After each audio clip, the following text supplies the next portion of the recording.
Excuse me. Everybody, I'm sorry. I'm sorry to embarrass whoever I'm about to embarrass, but there is a gold Honda Odyssey out in the parking lot. Your alarm's going off, and when things start to get quiet in here, we may end up hearing it. So if you have a gold Honda Odyssey, could you go out and turn off your alarm? And we're going to be getting started probably in the next 5 minutes. If you guys can find your seat. Thanks.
Good evening.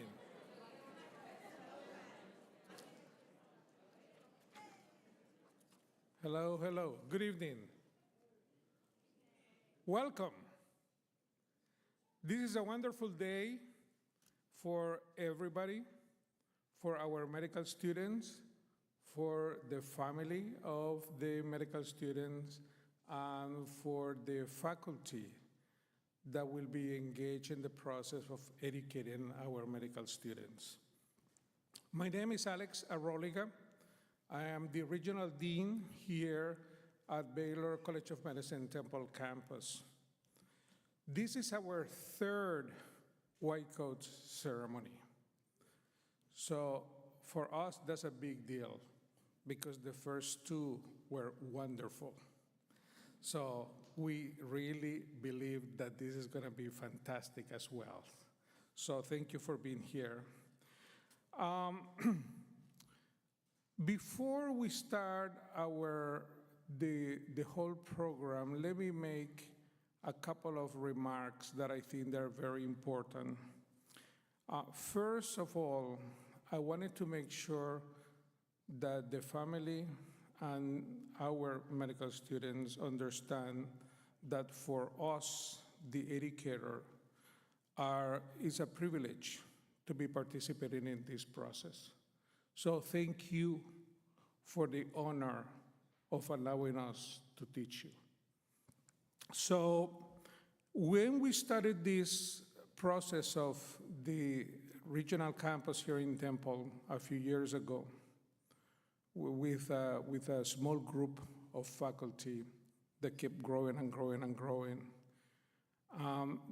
we found, or we put together the desire, the commitment of two major institutions, Baylor College of Medicine, a top 20 medical school in the country, and Baylor Scott and White Health, the biggest healthcare system in Texas, high quality medical care.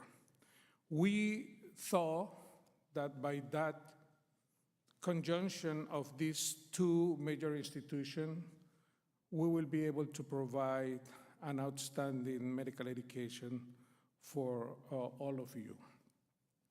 So in order to do that, over the years, we have assembled a group of educators. This is a team of outstanding people who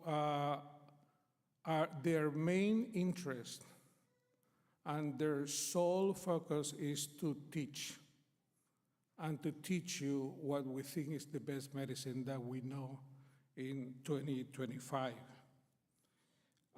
These individuals will be playing a significant role not only in the classroom, but when you go to the hospital, when you go to the community.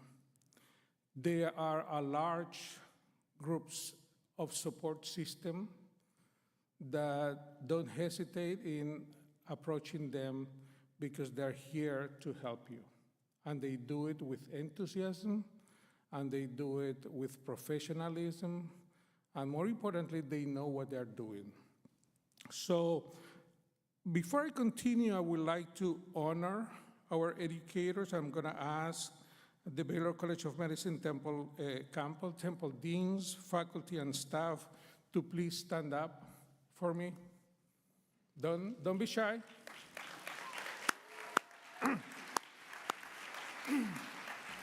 Thank you so much.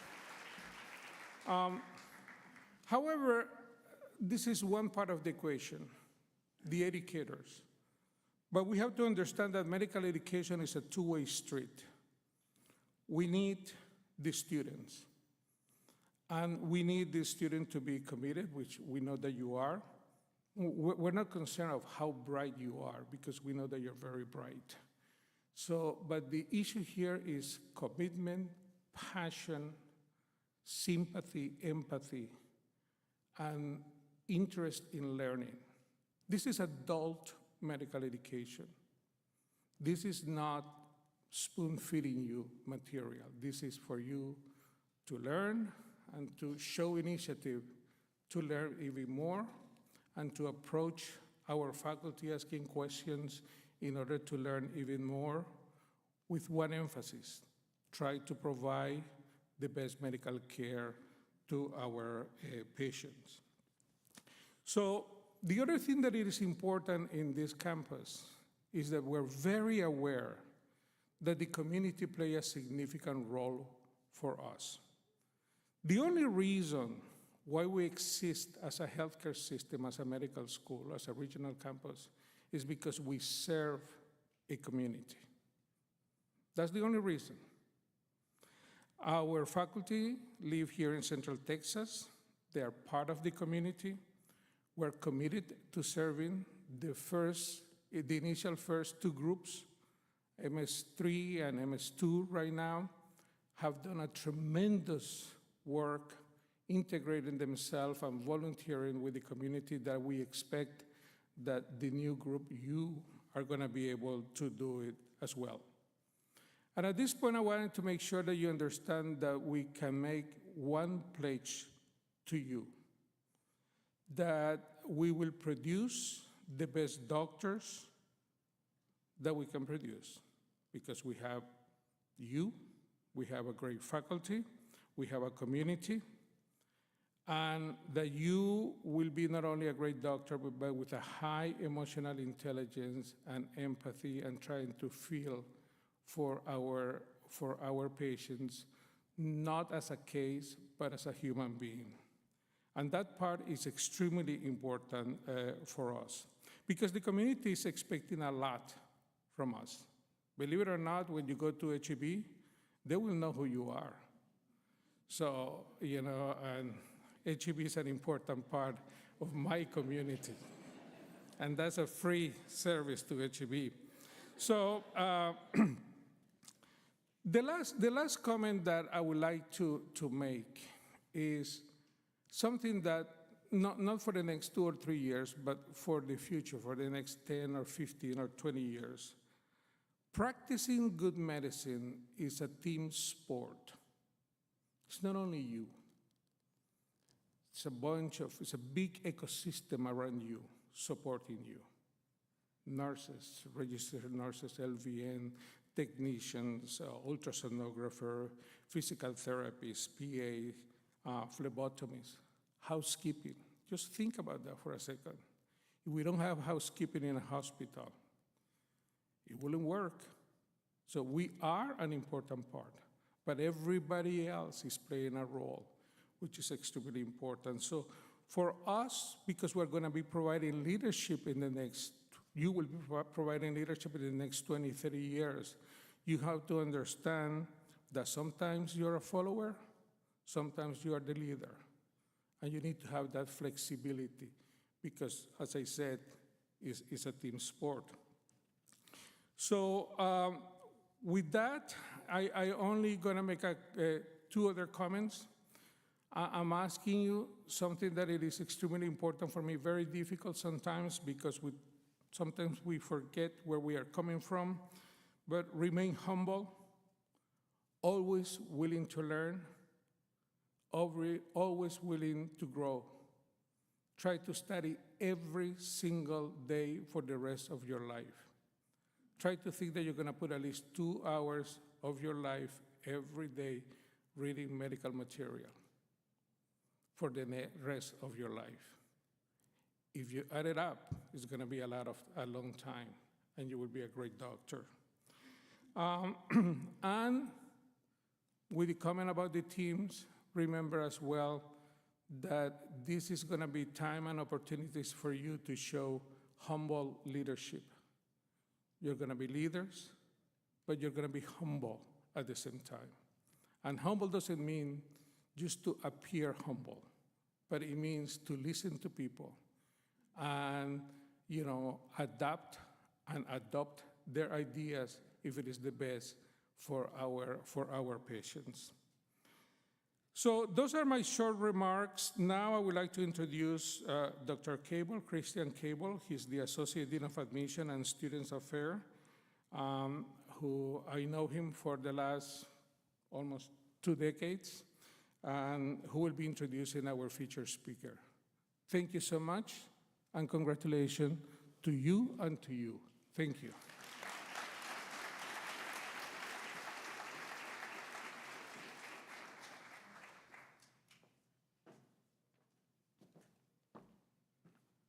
Okay, there they are, class of 2029.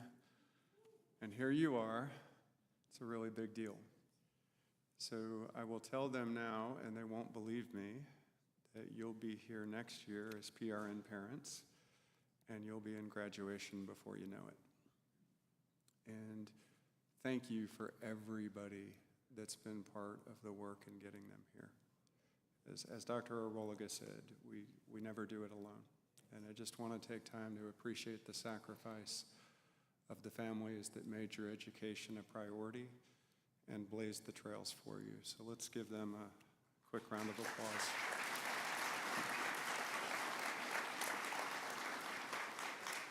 Okay, well, it is my pleasure to introduce somebody that I've actually known even a little longer than Dr. Aroliga. He has been a mentor to me for almost 20 years.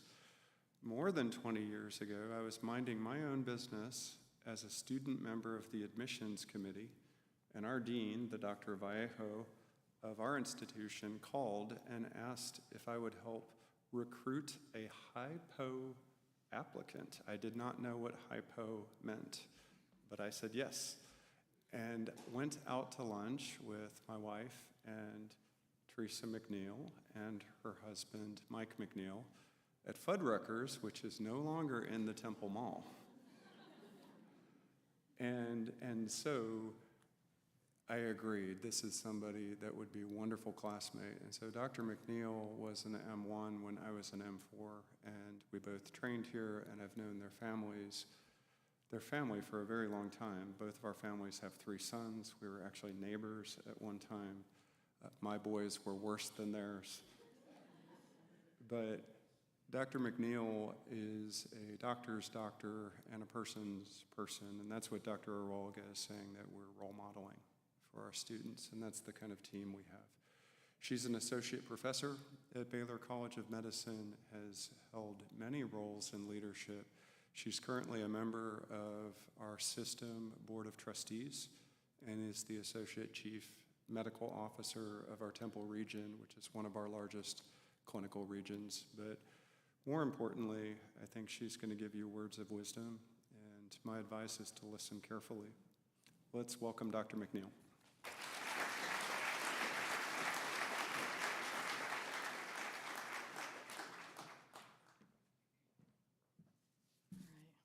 Thank you, Dr. Cable. Thank you, Dr. Aroliga. And if his boys were worse than ours, it's only because ours couldn't walk yet when we were neighbors. So they were a little younger. Good evening. I'm so delighted to be part of this time together with you as we celebrate the Baylor College of Medicine Temple Campus Class of 2029 White Coat Ceremony. You've got your family and friends, faculty, and I can only speak, I think, for all of the faculty to say that we're so glad and proud to have you here. Y'all are a special part of the Temple team and the Temple community, as has already been stated. So I'd like to start with a little bit of a journey into the history of the white coat. So we're going to journey back about 200 years, and I'll do this pretty quickly. But if we go back to about 200 years ago and we were having maybe this same ceremony, we would actually have called it a black coat ceremony, because that was actually the attire of physicians at the time. They dressed similarly to clergy or law, other professionals. They were often called in at the point when death might be near. It seemed appropriate. And so what is it that happened over time to where we're actually here putting on white coats? That's a stark contrast. Well, if we go to the 1840s and 50s and we look into Vienna, we see Dr. Ignace Semmelweis, who was overseeing an OB ward in the hospital at that time. And he made the astute observation, and he had taken his metrics, and he was carefully monitoring his practice, and noted that the patients who were cared for by medical students actually had a higher mortality rate than those cared for by midwives. He wondered what might be going on, and as he thought about the day-to-day activities they were involved in, he noted the medical students were involved in autopsies prior to then going and attending to mothers. And he told the medical students and said, hey, everybody wash up, wash your hands and arms really good before you go and see these mothers in labor. Now, that seems really obvious to us today, and it seems like it would be a slam dunk. Indeed, it was a successful intervention. The mortality rate went from 20% down to 1%. You would think it would be widely accepted, but it was a new practice, and actually, Vienna wasn't so excited about this new idea, nor was the rest of Europe.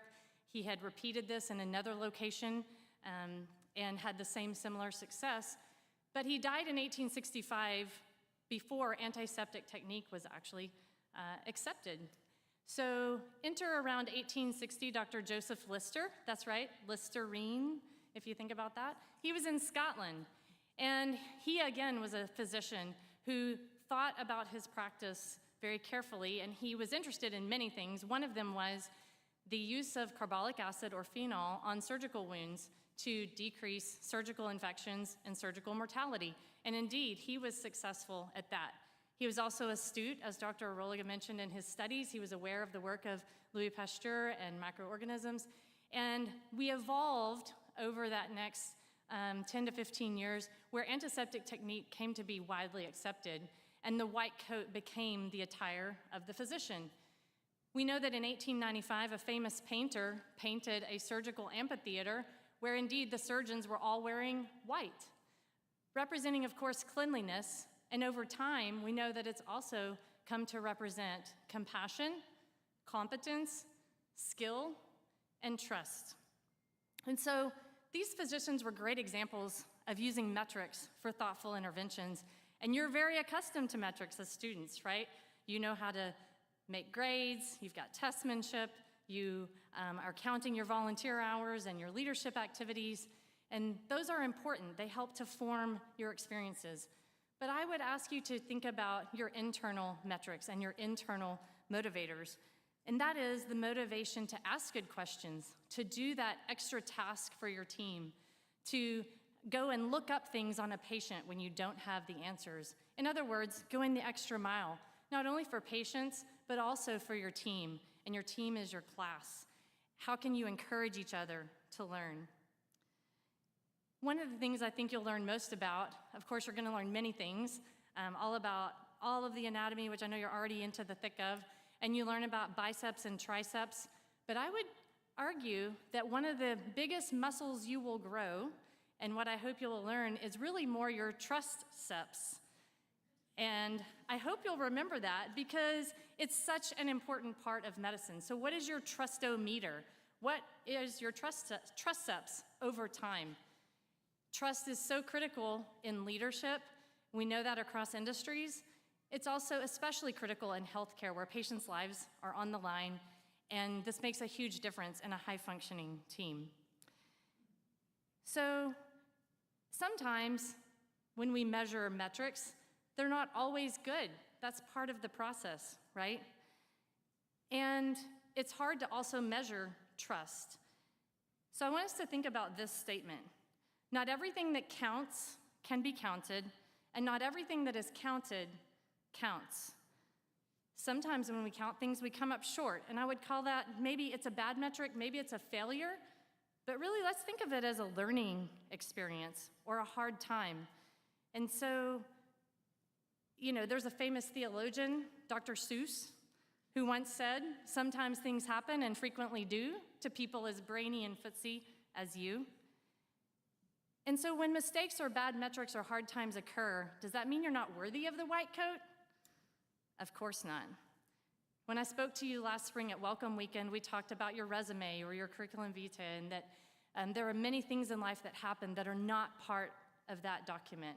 Your personal life, your family life, maybe things in the community.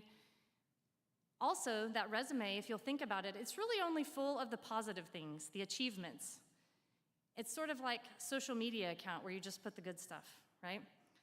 But many times, we all experience some sort of hardship or difficult time that may not be acutely called out on the resume, but is still equally important. And I would challenge you that only when you can hold your hard times and your successes in the same hand can you truly understand who you are. Because otherwise, you may assign way too much blame and negativity to your failures or mistakes, or by the same token, way too many accolades to your successes. In other words, there are times when the white coat that you wear may feel a little prickly, stiff, oversized, starched. And I hope you'll know that that's exactly when you're in the place of humble service to learn from each other and to learn to help each other and your patients. My hope for you is that you'll be driven by several internal motivators or internal metrics.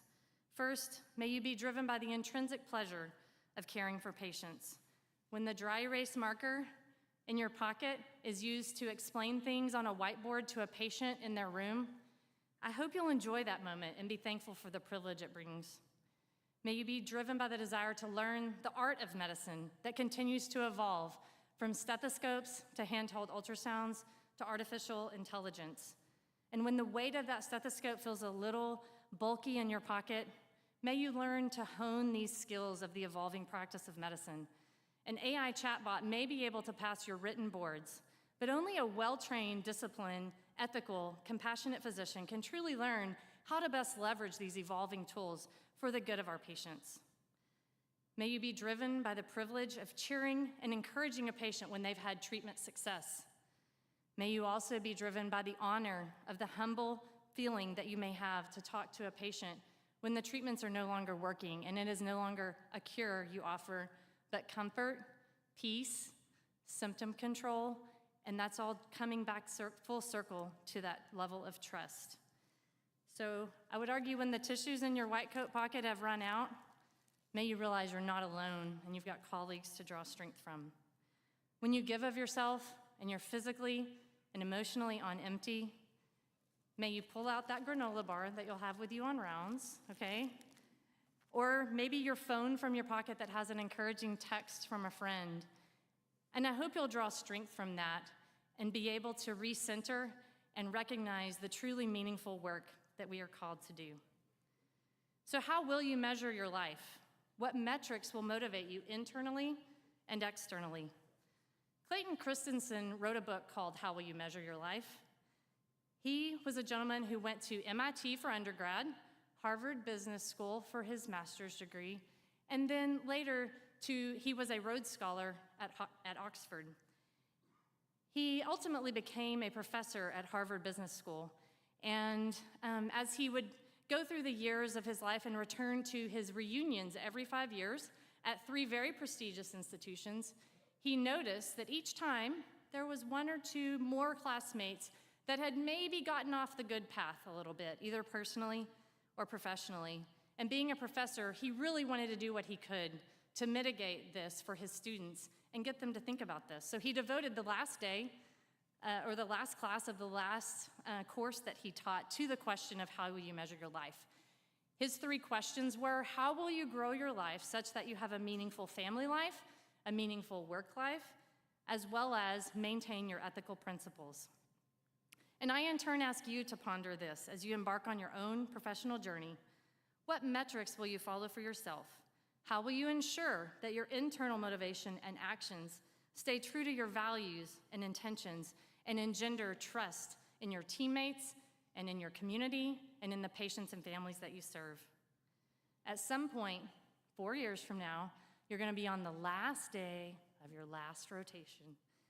And I hope at that point that the short white coat that you're about to don this evening feels just like it's the perfect fit, full of meaning, full of purpose, competence, and the trust that you have learned to engender.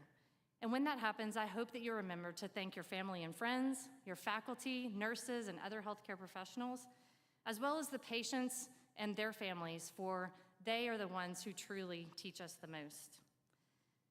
May the white coat help you remember that your skills and knowledge are no longer just about you doing your best for the sake of achieving an external metric. These learnings are a gift to be given for the good of mankind. Thank you.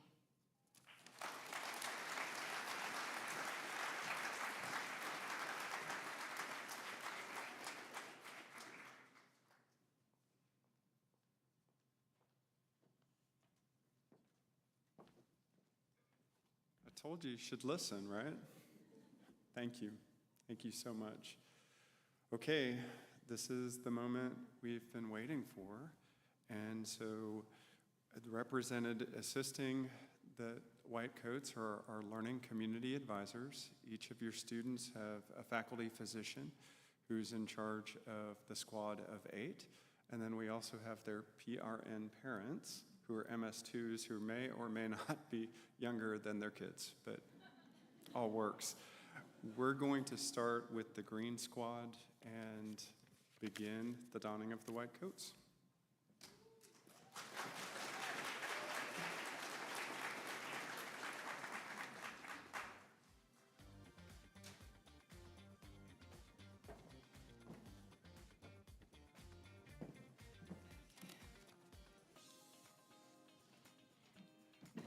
Hi, good evening.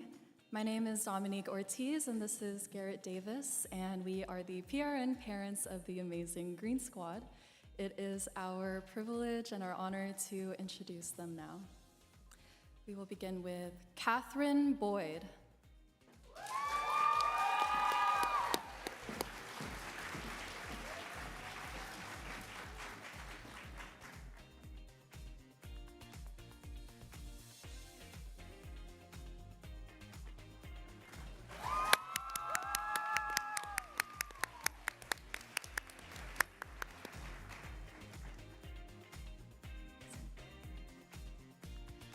Sanadhi Mohan.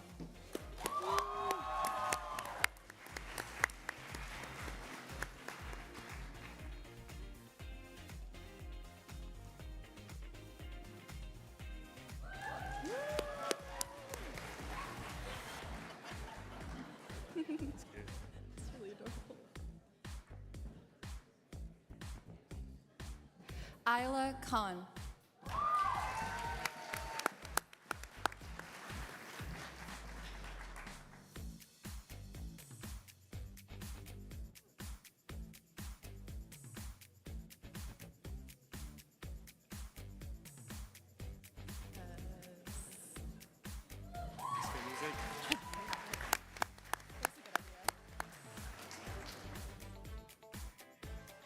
Hira Tariq.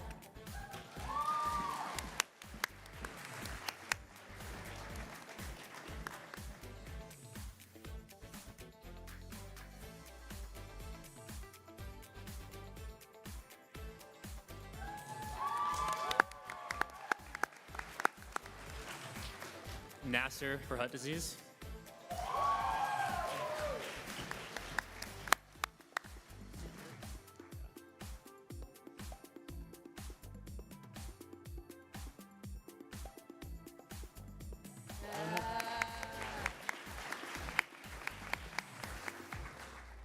Kwok Win.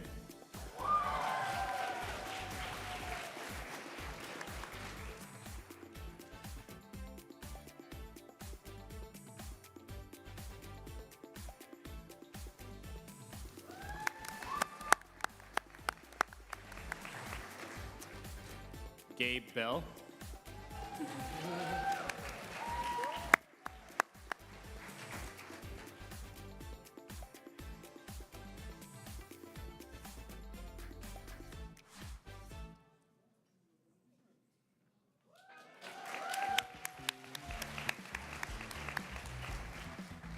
And Jack Kubani.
I am Cassidy, and this is Max, and we are the PRN parents for Indigo, aka Indigo Bestigo, the best squad.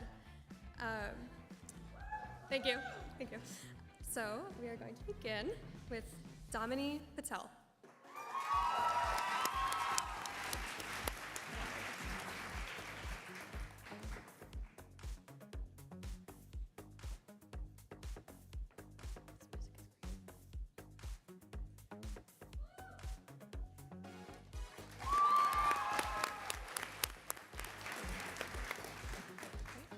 Vijaya Dutt.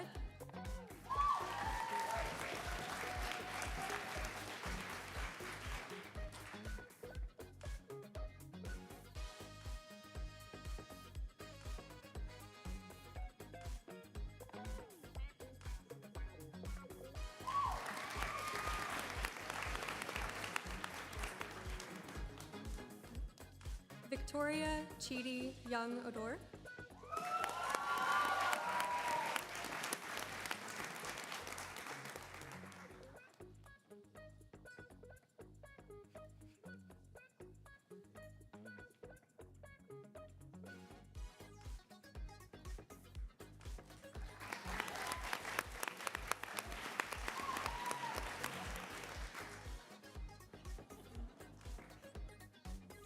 And Rina Alame.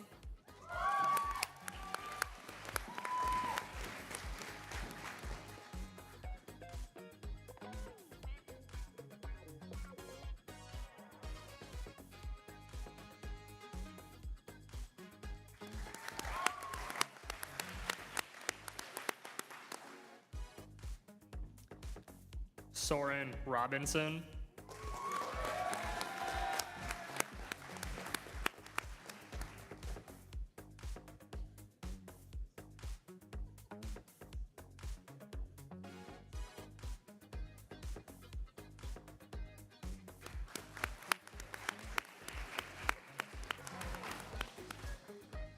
Jensen Hogue.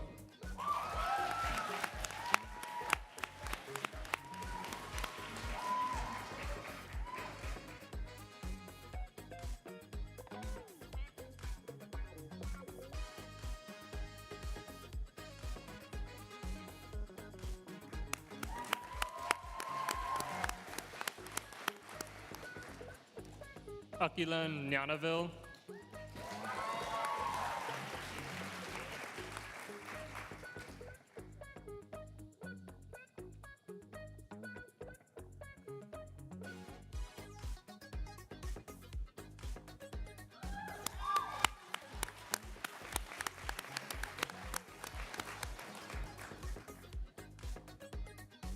And Charles Udo.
My name's Logan, and this is Danny, and we get the pleasure of introducing the two-time champion squad, Orange Squad.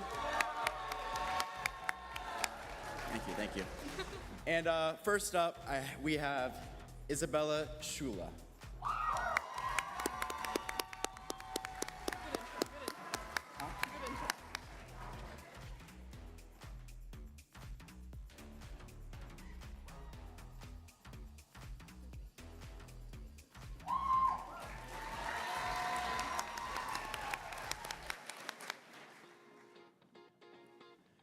Christina Nguyen.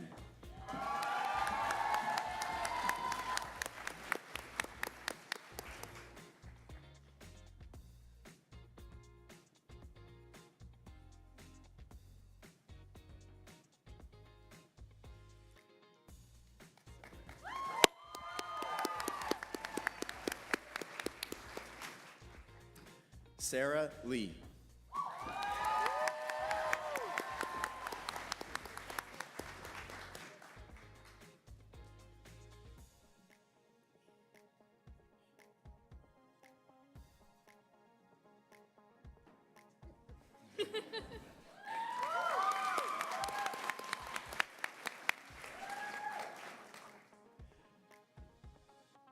Nadia Mustafa.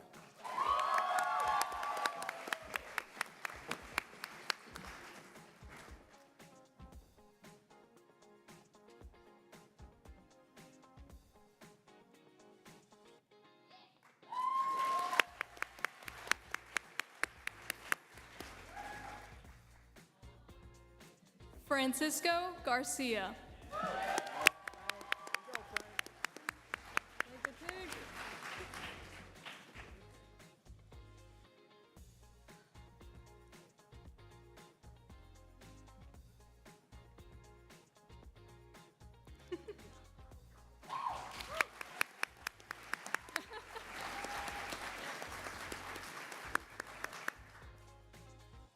Isioma Chiarica.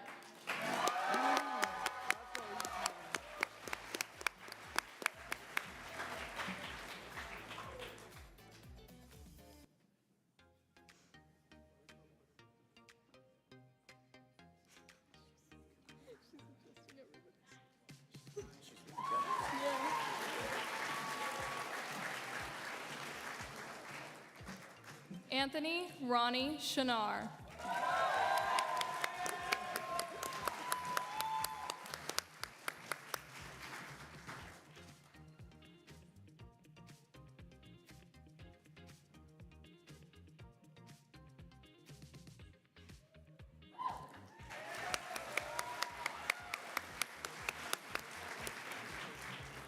Jay Patel.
Okay, hi y'all. My name is Jonathan, and this is my co-parent Rada, and we are the parents for Teal Squad this year. Teal Squad, Real Squad, and your future squad champs. Just to put it out there. Yeah, manifesting.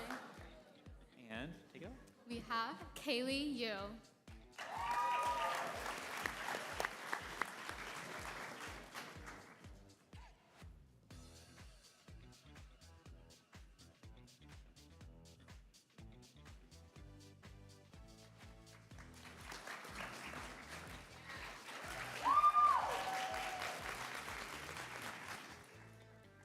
Connie Young.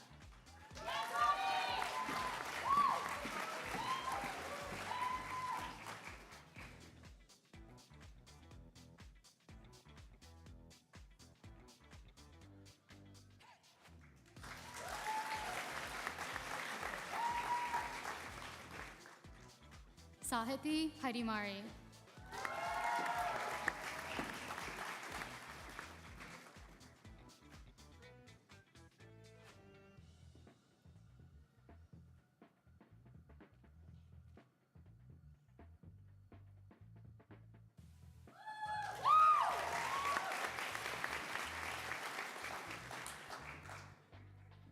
Natalie Crawford.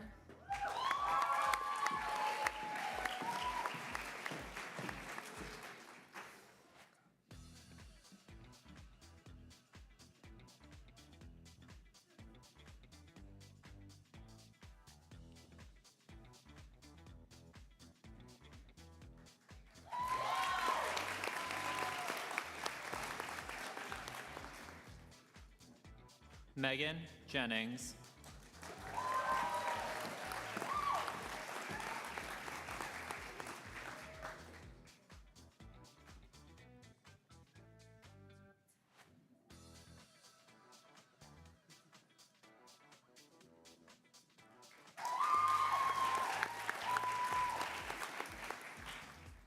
Luke Reynolds.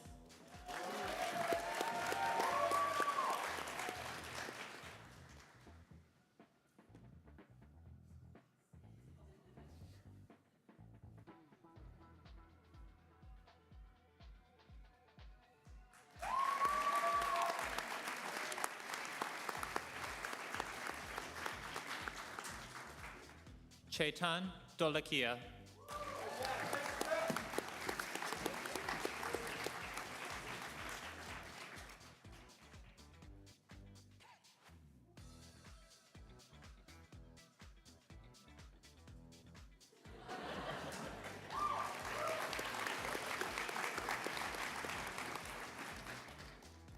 Abdullah Gonim.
Hi everyone, my name's Brianna and this is Arav, and we're going to be introducing Yellow Squad, the actual future champions and winners of the retreat skit. So, first we have Bridie Brown.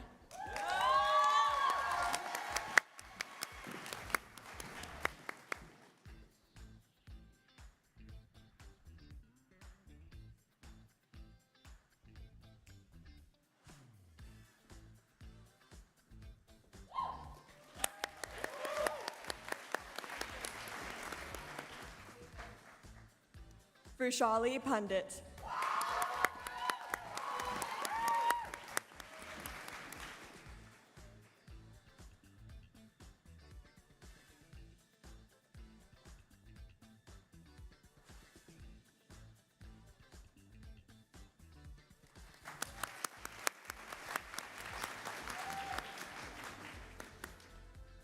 Umbreen Eunice.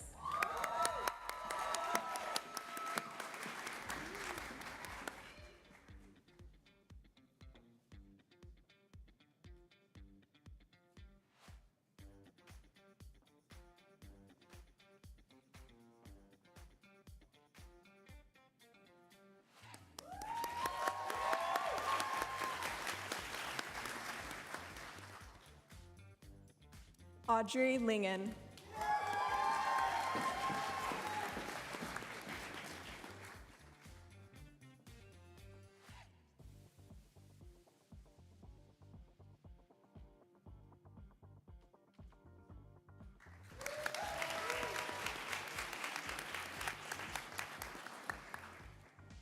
Tariq Al-Khatib.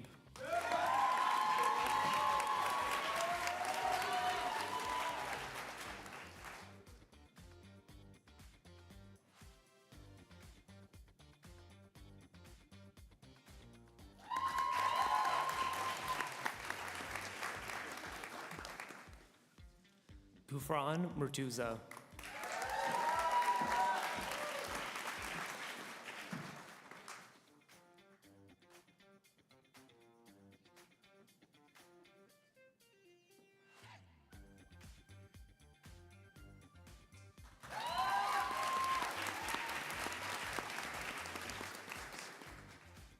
Harrison Moore.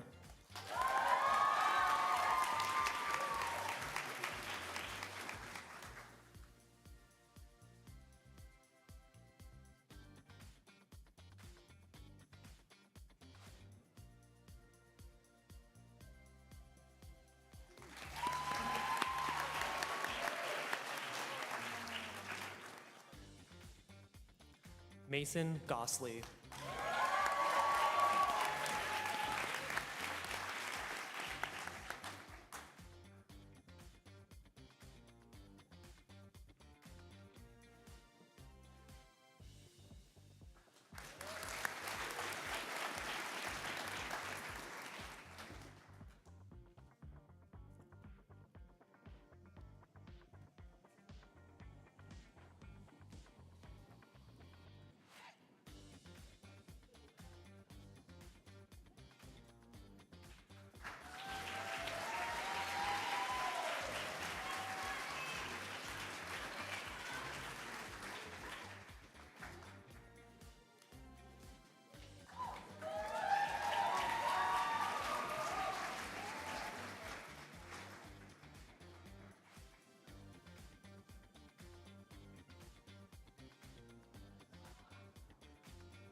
Congratulations to all of our students.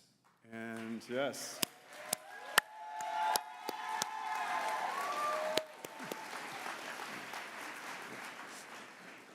Okay, let's have our medical students rise, and they're going to be reciting with me the pledge that's in your program.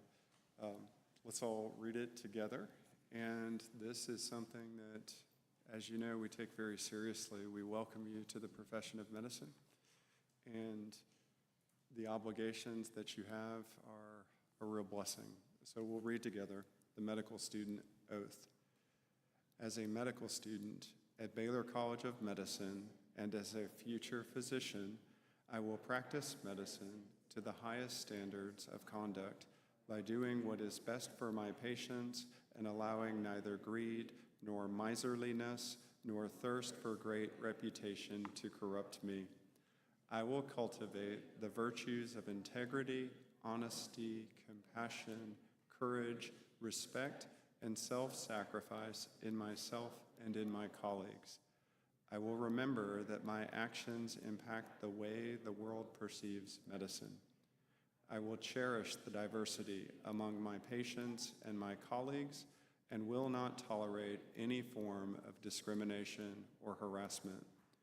I will respect those who are wiser than I am and will gratefully follow their guidance. I will be compassionate and never see in the patient anything less than a fellow creature in pain. Today is the first step in a lifetime of learning, and I promise to always challenge the extent of my knowledge. May the white coat I don today remind me of the promises I have made and of the duty to make medicine better. Miserliness.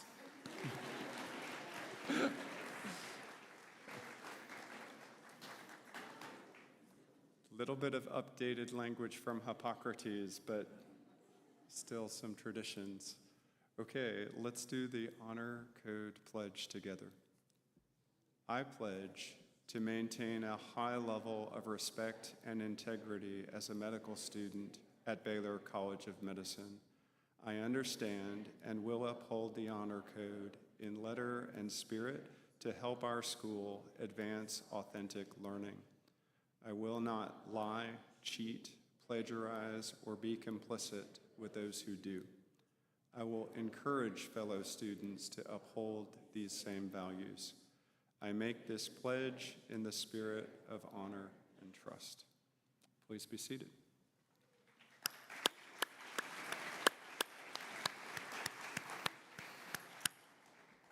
On behalf of Dr. Aroliga, the deans and faculty and parents, we just want to congratulate and welcome you. Also, in the spirit of team and appreciation, I'd like to recognize our staff who, behind the scenes, produced this event. So the Office of Student Affairs gets a lot of the charge and credit, and I greatly appreciate Caitlin and Misty and Amanda. But Dr. Aroliga's Chief of Staff, Mrs. Alicia Dunn, is one of the key actors in making this event possible for 3 years. And our lead staff, Ms. Amanda Johnson in Faculty Affairs, are just crucial in putting this together. So let's give them all a round of appreciation.